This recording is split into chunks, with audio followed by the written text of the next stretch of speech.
This, if you're lucky, is the space for people on bikes and scooters. This is the space for people. And all this is the space for cars!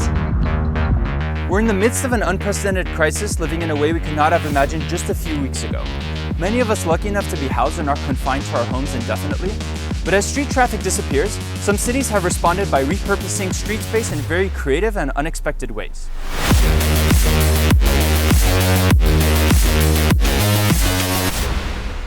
Hi everyone, thanks for joining us. I'm your host Terenig for CoMotion, joined remotely by Bubba from Streets for All.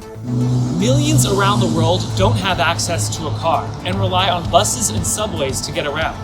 But as we know, public transit utilizes confined spaces with many other people, which is known to increase the risk of spreading airborne viruses like COVID-19. So how are cities helping millions who rely on public transport to access essentials like groceries and medical care and transport essential workers to and from their jobs? Well, on the modest side, New York City has created 2 new emergency bike lanes on popular streets with plans to expand the program. Berlin has started widening many of their existing bike lanes, allowing for more space and capacity.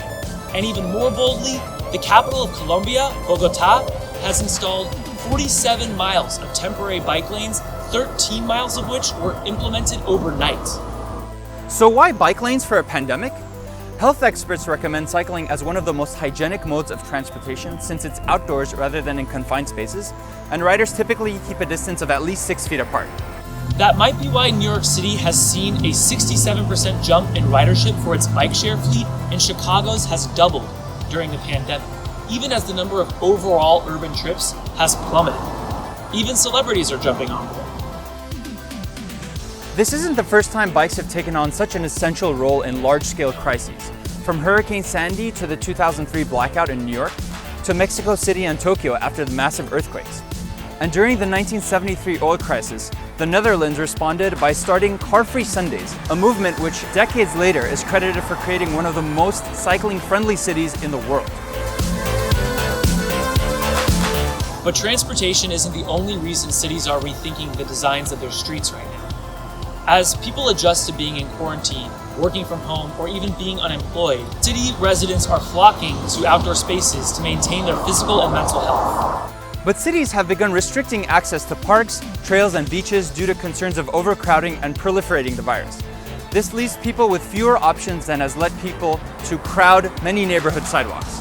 We've gotten used to our streets being filled with cars, but now with the need to maintain social distance on really tight sidewalks and with fewer cars on the road, we're beginning to realize just how much public space we've given up. This, if you're lucky, is the space for people on bikes and scooters. This is the space for people. And all this is the space for cars! So many cities like Philadelphia, New York, Portland, Minneapolis, and Calgary have responded to COVID-19 by closing major streets to cars and opening them to people while encouraging safe social distancing.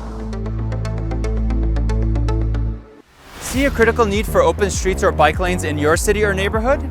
Here's what you can do to encourage your city to adopt an emergency bike network or open up streets for people. Contact your local city council person or mayor and demand that they encourage safe routes for non-car users. Who knows, with the surge in cycling and walking we're seeing across the world, some of these emergency measures might even be made permanent, creating safer, healthier, and more resilient cities for everyone.